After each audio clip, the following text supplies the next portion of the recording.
ولا يزيد الظالمين إلا خسارا.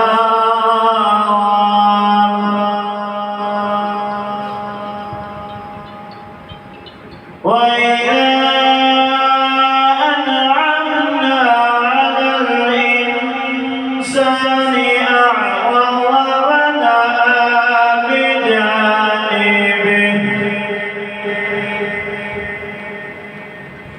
وإذا مسه الشر كان يئوسا.